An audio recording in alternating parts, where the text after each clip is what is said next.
tine live. I'll be ministering a FM Southampton tomorrow evening, Tuesday 31 October. I'll be ministering tomorrow evening 7 p.m. Southampton AFM. Then Wednesday,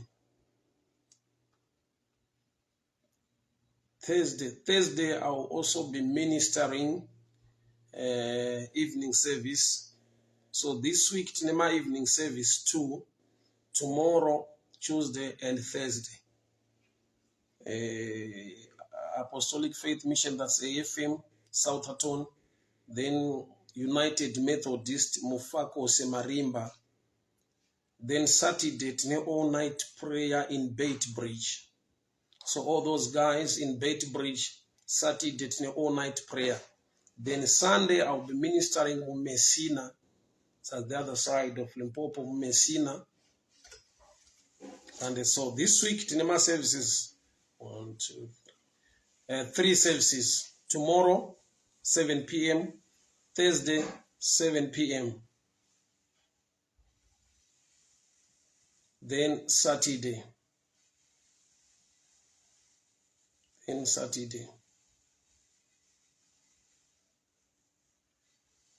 Lamek Piri, good morning to you. God bless you. Na teacher Kazi, may the favor of the Lord be upon your life in the name of Jesus. I want to read the scripture before I go. Then go on this broadcast to announce to you that get ready tomorrow tine evening service. Tomorrow tine evening service na 7 p.m. So you can stay tuned. Tomorrow 7 p.m. AFM Southampton tine conference ikoko. I'll be ministering tomorrow 7 p.m. Then Thursday 7 p.m. at United Methodist in Mfakose. Then Saturday 10 o'clock tine all night prayer on Saturday ku Bait Bridge. Then Sunday I'll be in South Africa in Messina. So stay tuned. Mwari vachititira zvakanaka. Tamari Ndabambi, God bless you. Mwari vakitire nyasha. So I want to read the text before I go so I can pray with you. 1 Samuel chapter 17 verse 16. 1 Samuel chapter 17 verse 16, and the Bible reads, for 40 days the Philistine came forward every morning and evening and took his stand.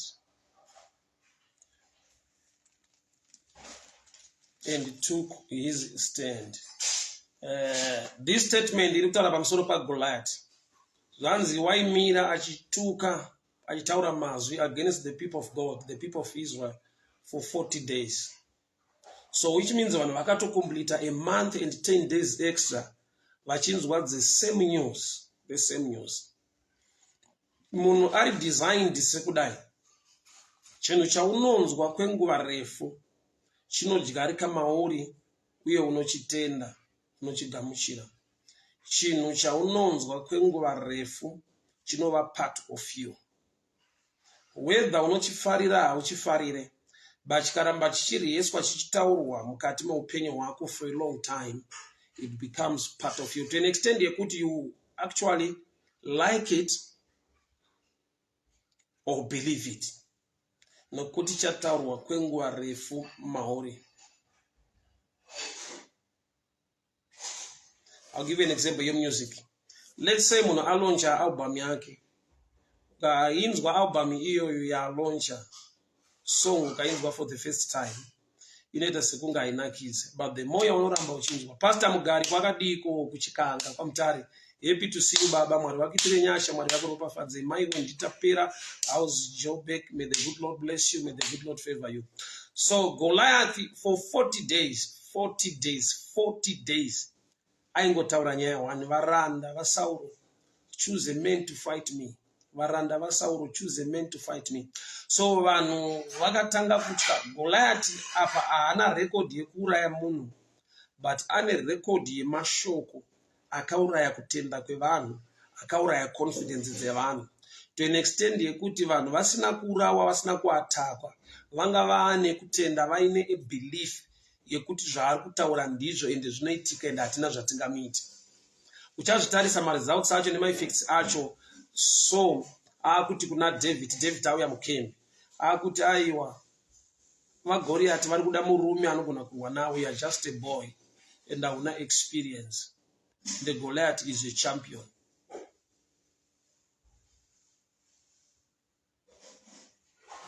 Even so, the leader kwaIsrael akapedzisira akutungamirira kempi yekwaIsrael achishandisa mindset yaGoliath nekuda kwekuti amupa 40 days dzekutaura mazwi iye achingoteerera. Saka uchiona dzimwe nguva mulife, sometimes it's better kuti vanhu varegere kukuudza zviri kutaura vanhu pamusoro peupenyu hwako. Create a pain, number one. Create a mentality, a mindset yekuda kuzvidefenda pachinhu chacho, of which you lose track nego izvo zvaunenge uchiita mulife. Wakuda kufighta mazwi awanzwa auya against your life. When you are not mature, ukaudzwa mazwi ari against your life, sometimes you lose focus. You end up trying to fight and defend yourself. So Goliath for 40 days waitaura mazwi ari against Israel to an extent yekuti Saul, the king of Israel, wakasvika pakurula his own camp through the mindset ye enemy.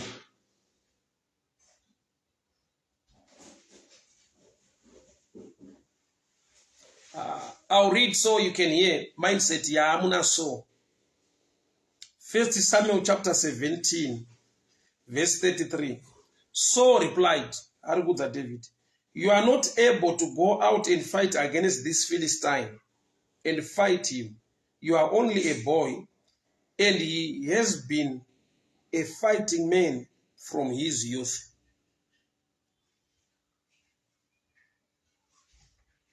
You are not able to go and fight this Philistine,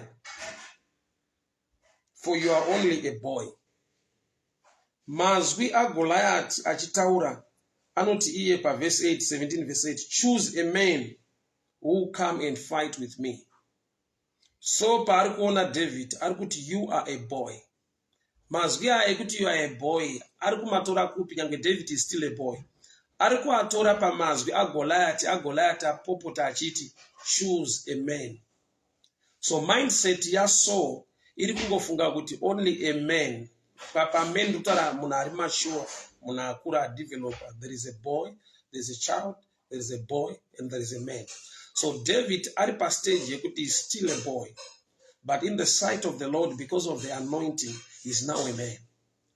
So Saul ari kuona the outside nekuda kwekuti mazwi ari kushanda nawo, mazwi abva kuna Goliath ekuti choose a man. You cannot fight him, you are still a boy.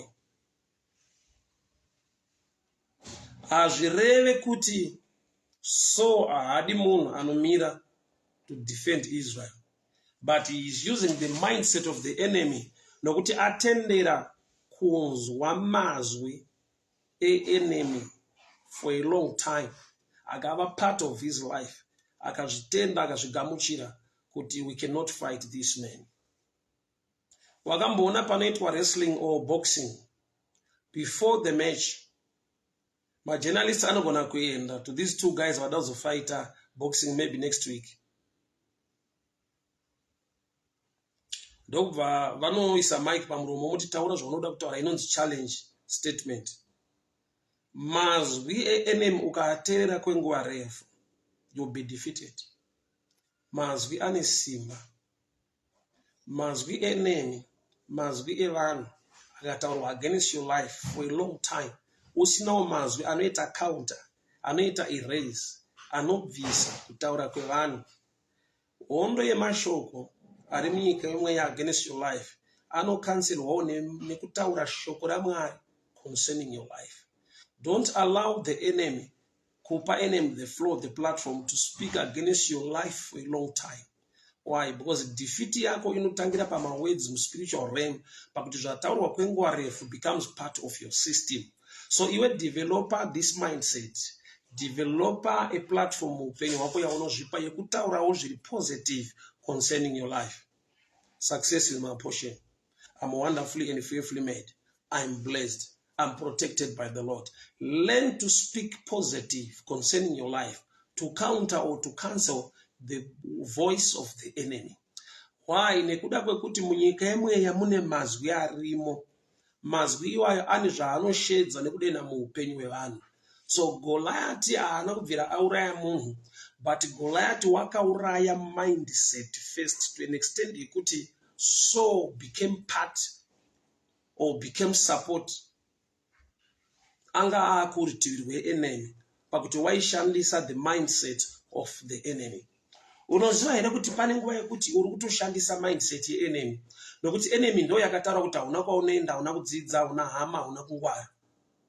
Iwe unosvika pakuti kana wakundikana chinhu kuti yedu yekushayiwa hama iyi, yedu yekuti hatina kuti chenjerei, handizvo zvaunoda, ndo zvakataurwa nevausingade, vakapedzisira vaisa mazwi amauri kuti wopedzisire usapote enemy yako, nekuti waipa platform. So ari kutonga Israel, ari kutungamirira using the mindset of Goliath, the enemy, nokuti vakapa enemy a flow to speak negatively for 40 days. Na unoramba uchinzwa zvine nyaya neupenyu hwako.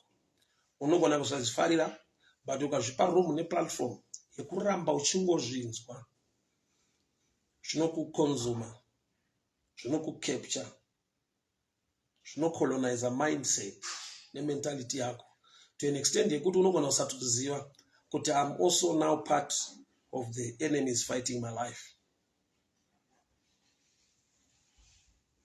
Choose a man who will fight me. David achingoya mukempi, zvanzi naSaul, you are still a boy. Which means mumind make ari kuti zvataura Goliath zvokuti man ndofunga ndo zvinoita. Yet Goliath is a picture of a demon. Riri kupa a wrong mindset. Riri kuda kufighta the revelation of the mind of God. Nokuti the mind of God iri kuda a boy anointed who carries grace to deliver the people. So Goliath spiritually une chaagona kuziva kudarika Saul.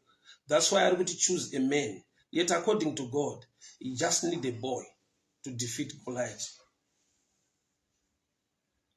So zvaunoramba uchinzwa zvinofighta the revelation yaunofanirwa kunzwa kuti uve nesuccess. Goliath is saying choose a man. God is already chose David, the boy. But nokuti Saul wanzwa watendera Goliath for 40 days. Do you know une masong hausingafarire, but atova part of you nokuti waanzwa kwenguva refu.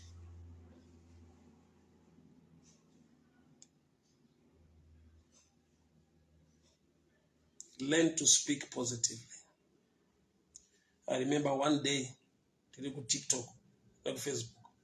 You know my clips. So there's a guy, anoimba, what do you call it? Hip hop. There's a guy ukumbaro. Anoziti, what is his name? Ngwere. Like that guy. Une mawedza anoimba. Chingo raima chidi. Sometimes ari kuimba haunzori zvokenda nekupi nekudi.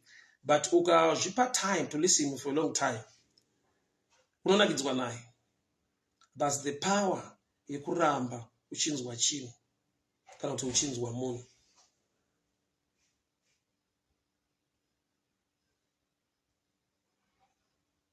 Mazwi enemy ngaaregere kucapture mind yako. Regera kuzvirwisa nekupa enemy platform yekuramba achitaura iwe uchingonzwa. Learn to speak, learn to stand and speak positive words concerning your life, concerning your family. Despite mamiriro ezvinhu nekutaura kwevanhu, iwe utaura uchiti I am anointed, I am blessed of the Lord, I am highly favored. Doors are opening for me. Opportunities are coming my way. The favor of the Lord is upon my life. I'm wonderfully and fearfully made. Ndinoropafadzwa ine mazuva ose pandinopinda nepandinobuda. No matter the economy, no matter, inzwa dzidza kutaura mahara. A closed mouth is a closed destiny. Mazwi awatendera kunzwa from your enemy for a long time. Anopedzisira ava mazwi aunoshanda nawo iwewe kuzvirwisa nekuzviomesera. So ari kuti kuna David, you are a boy, you are a young boy, you cannot fight him. Azvitora kupi? Anzwa Goliath achiti choose a man. For 40 days, vainzwa one message. Choose a man, choose a man, choose a man, choose a man. So my mindset maso muri kungoti ainzwa, but with simple logic, how can you believe or trust message your enemy? Say so afarira kuti aiwa murume ari kutaura ndiwatofanira kunge tiinaye, not this boy. When you allow the enemy to speak negative words against your life for a long time, iwe uchingoteerera usina zvaunotaura, mazwi iwayo anoraramika mauri. You will become an enemy of your life. So from today, speak positive words. Ndati kutaura mahara. A closed mouth is a closed destiny. Kune vamwe vanhu vanogona kudiscourage vakati hazvina basa, uri kungotaura chete. But the power of life and death lies on your tongue. I am wonderfully and fearfully made. Zvisinei nevanondivenga nevasingandifarire, I am chosen of the Lord. I am blessed. I am highly favored. The favor of the Lord is upon my life, is upon my family. Zvandinobata zvakaropafadzwa, mhuri yangu inochengetwa.